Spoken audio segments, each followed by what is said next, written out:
प्रिय विद्यार्थियों, आज के इस व्याख्यान माला में ये तृतीय वर्ष का व्याख्यान प्रस्तुत हो रहा है।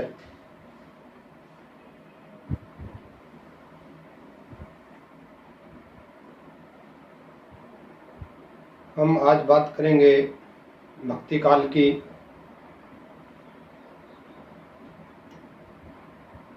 काल विभाजन पर चर्चा हम अलग से करेंगे, लेकिन सामान्य रूप से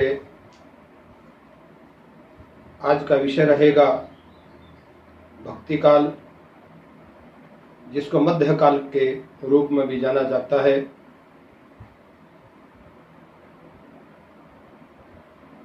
सामान्यतः भक्ति काल संवत 1375 से और विक्रमी 1700 संवत तक माना जाता है।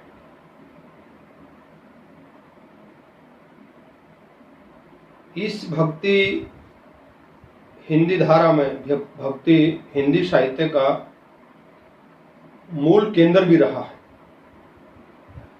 कहा जाता है कि भक्ति का उदय दक्षिण भारत में हुआ, जहाँ से चलते चलते उत्तर भारत की ओर बढ़ता चला गया।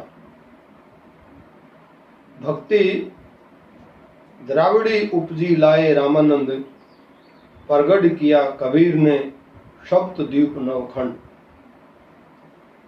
छात्रों,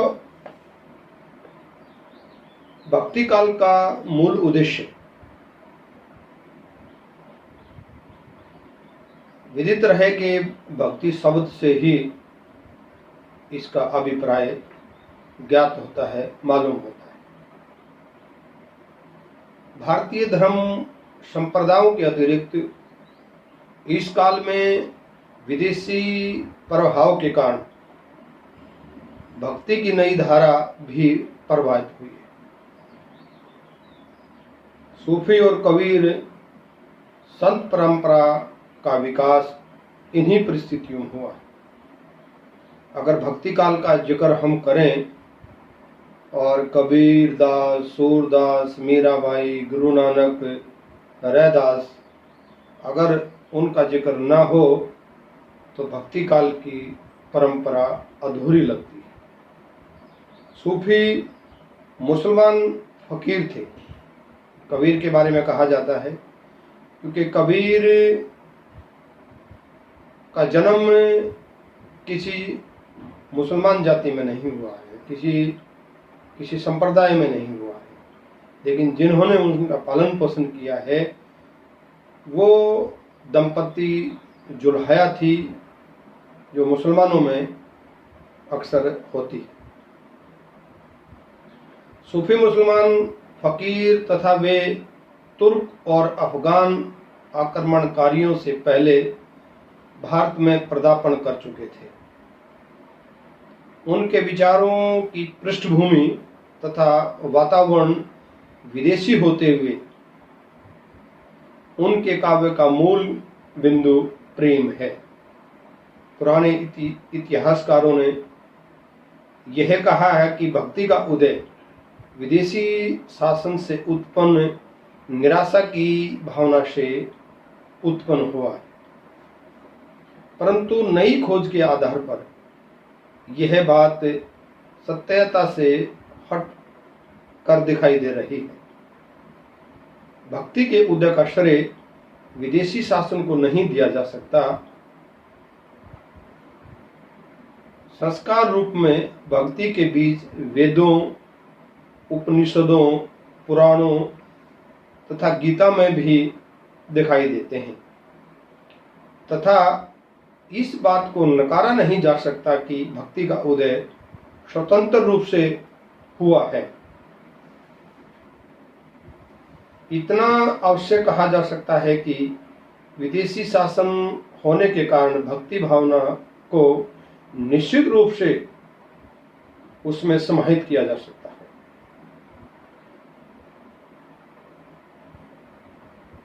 सारा देश भक्ति के उन्मेष से आंदोलित होकर भावात्मक एकता के सूत्र में बंध गया था। जो भक्ति काल है उसमें भक्ति भाव की भावना जो लोगों में भरी गई, उसमें सबसे बड़ा योगदान रैदास और कबीरदास का है। इस आंदोलन को विशिष्टता पर टिप्पणी करते हुए विदेशी लेखक डॉक्टर गिरिसन ने लिखा है, हम अपने को एक ऐसे धार्मिक आंदोलन के सामने पाते हैं, एक ऐसे आंदोलन से जुड़े होते हैं जिसका अधिक प्रभाव भक्ति के रूप में लोगों में पड़ा।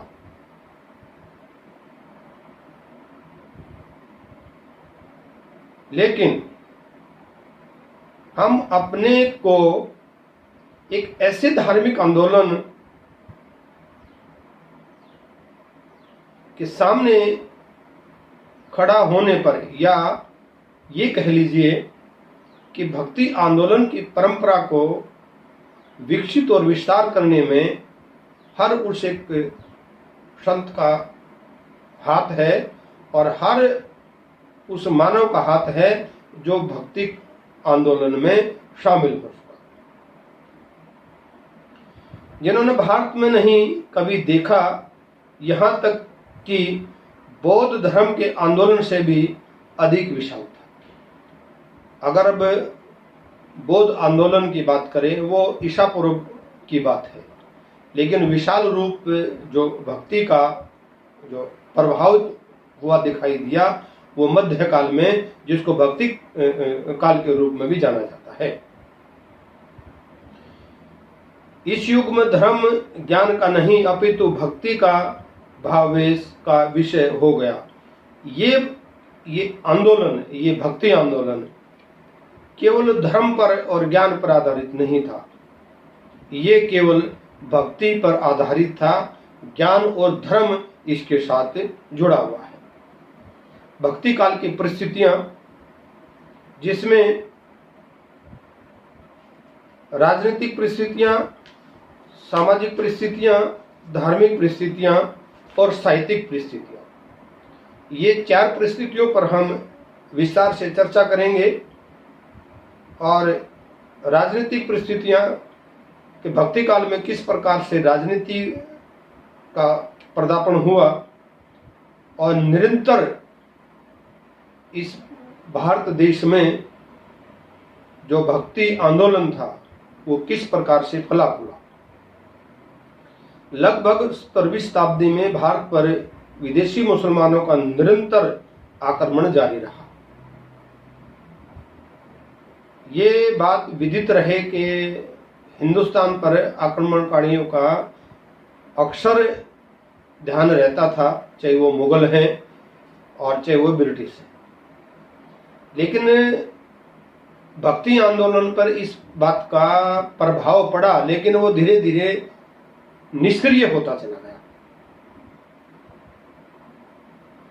भक्ति काल के प्रारंभ में मुसलमानों की सत्ता अपने पांव जमा चुकी थी।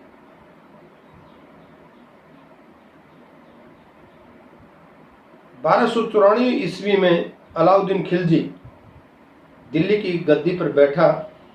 उसने मालवा और महाराष्ट्र को भी जीत लिया। इसके पश्चात उसने गुजरात को जीतकर अपने पांव दक्षिण भारत की ओर फैलाने शुरू कर दिए। परंतु अलाउद्दीन की मृत्यु के पश्चात दिल्ली का शासन ढीला दिखाई देने लगा, मान लीजिए कि ढीला हो गया। खिलजी वंश के गयासुद्दीन तुगलक ने फिर से बंगाल को जीतकर महाराष्ट्र तथा आंध्रा तक अपना राज्य स्थापित कर लिया। तुगलक की मृत्यु के पश्चात दिल्ली सल्तनत में बिखराव उत्पन्न हो गया। तथा सुल्तान मोहम्मद शाह की मृत्यु के उपरांत 1412 ईस्वी में तुगलक वंश का आधिपत्य समाप्त हो गया। इसके पश्चात लोधी वंश की स्थापना हुई, परंतु अधिकांश लोधी सुल्तान भीषण युद्धों में ही समाप्त हो गए, लुप्त हो गए। अंतिम सुल्तान इब्राहिम लोधी 1475 से 1526 को शक्तिशाली मुगलों का सामना करना पड़ा। बाबर ने पानीपत के युद्ध में इब्राहिम लोधी को हराकर दिल्ली पर कब्जा किया। सन 1530 ईस्वी में बाबर की मृत्यु के पश्चात हुमायूं अपने पिता के विशाल साम्राज्य का स्वामी बन गया, परंतु शेरशाह सूरी के हाथों उसने मात खाई और कन्नौज के युद्ध में हराने के पश्चात हुमायूं को अनेक वर्षों तक फारस में पनाह लेनी पड़ी। सन 1545 ईस्वी में शेरशाह सूरी की मृत्यु के पश्चात हुमायूं ने की बिगड़ती हुई दशा का लाभ उठाया और सूरवंश के अंतिम सुल्तान सिकंदर शाह को हराकर भारत का बादशाह बन बैठा। इस काल में राजनीतिक दृष्टि से हिंदू लोग अपनी फूट तथा निरंतर आपसी लड़ाई के कारण सत्ताहीन हो चुके थे। इनकी रियासतें यदि थी भी सही तो वो मुगलों की दया पर निर्भर करती थी। बच्चों, ये निश्चित है कि जिसका आधिपत्य है, जिसका साम्राज्य है, उसके साथ मिलकर निरंतर ये कार्य स्थापित होते गए और राजनीतिक जो उथल पुथल थी वो भक्ति काल में निरंतर जारी रही। इनकी रियासतें यदि थी भी सही तो वे मुगलों की दया पर निर्भर करती थी। मेवाड़ जैसे कुछ स्वतंत्र राज्य भी थे, पर इन राजाओं को राजनीतिक दृष्टि से वंचित मात्र भी चैन नहीं था। अनेक कट्टरपंथी मुसलमान शासक अपनी राज्य सत्ता को मजबूत करने के लिए लोगों पर मनमाने अत्याचार करते थे, परंतु इसमें से कुछ शासक उदार मन वाले दिखाई देते थे। भारतीय धर्मों तथा साहित्यिक कला के प्रति सहिष्णुता का परिचय दिया तथा इसके विकास में सक्रिय सहयोग प्रदान हुआ। इन शासकों ने अपने शासक व्यवस्था में हिंदुओं को महत्वपूर्ण पद प्रदान किए। वास्तव में अकबर, जहांगीर और शाहजहां के समय में को छोड़कर मुस्लिम काल का शेष सारा समय उपद्रव, ग्रह कलह, मारकाट तथा युद्ध का काल रहा है। एक बात सामान्य तौर पर मैं आपको बताना चाहूंगा कि भक्ति काल भले ही भक्ति से उत्प्रेरित था, लेकिन उस समय भारत में मुगलों का शासन था और जब देश गुलाम हो तो उस परिस्थिति में वो अपने तरीके से कोई भी कार्य करने के लिए सक्षम नहीं होते। यह स्पष्ट कर देना आवश्यक होगा कि भक्ति काल के प्राय सभी प्रमुख कवि देश के राजनीतिक वातावरण से प्रत्यक्ष और अप्रत्यक्ष महाकवि कबीर, जयसी, सूर, तुलसी, रैदास जैसे प्रमुख कवि देश के राजनीतिक वातावरण में अपने काव्य का उपजीव किसी भी रूप में नहीं बना पाए। अप्रत्यक्ष रूप में राम राज्य जैसे वर्णों द्वारा महाकवि तुलसीदास ने राजनीति के संबंध में अपने विचार अवश्य प्रकट किए हैं, परंतु इन कवियों ने अपने ढंग से धार्मिक